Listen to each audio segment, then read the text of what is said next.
దేవుని వాక్యములో ఈరోజు మత్తయి సువార్త 19వ అధ్యాయము 26వ వచనము, దేవునికి సమస్తము సాధ్యమని చెప్పెను. బైబిల్లో మనం చూసినట్లుగా ఈరోజు మనుషులకు అసాధ్యమనేది దేవునికి సమస్తము సాధ్యమే. ఈరోజు మన జ్ఞానము, మన బలము కాదు, మన సంపద వల్ల ఏ కార్యం కూడా జరగదు. కేవలము దేవుడు మాత్రమే చేయగలుగుతాడు.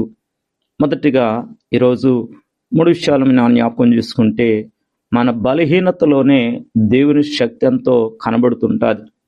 అందుకనే నన్ను బలపరచువా అని యందు నేను సమస్తము చేయగలుగుతాను అంటున్నారు.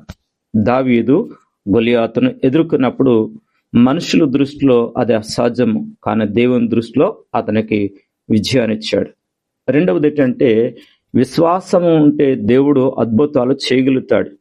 మార్కు సువార్త 19వ అధ్యాయము 23వ వచనాన్ని మనం చదివినట్లయితే ఓ అద్భుతమైన మాట మనకు కనబడుతుంది అక్కడ. మరి ఓ చక్కని మాట మనం జ్ఞాపకం చేసుకుంటే, అందుకు యేసు, నమ్ముట నీ వలనైతే నమ్మువానికి సమస్తము సాధ్యమే అని అతనితో చెప్పును. ఈరోజు నువ్వు నమ్మినట్లయితే అద్భుతం కూడా ప్రభు నీ జీవితంలో చేయగలుగుతుంటాడు. అందుకనే అబ్రహాము వృద్ధుడైనా కానీ దేవుడు అతనికి గొప్ప అద్భుతమైన కార్యం, సంతానాన్ని శారా అబ్రహాముకు దేవుడు ఇచ్చాడు. మూడవదిగా, ఎవరైతే దేవుని యందు నమ్మకం ఉంచుతారో నిరాశ చెందొద్దు. వారు నిరాశ చెందకుండా దేవుడు గొప్ప కార్యం చేస్తాడు. దానియేలును సింహగుహలో ఉన్నటప్పుడు దేవుడు అతన్ని కాపాడాడు. ఎందుకంటే దానియేలు దేవుని మీద ఆధారపడ్డాడు, విశ్వాసించాడు.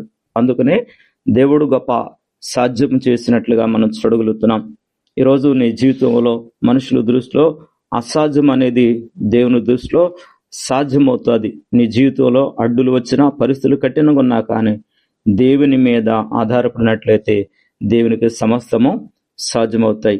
ఈ వాక్యం వినుట వల్ల రావాల్సిన దీవెన ప్రభు నీకు దయచేయునుగాక. ఆమేన్.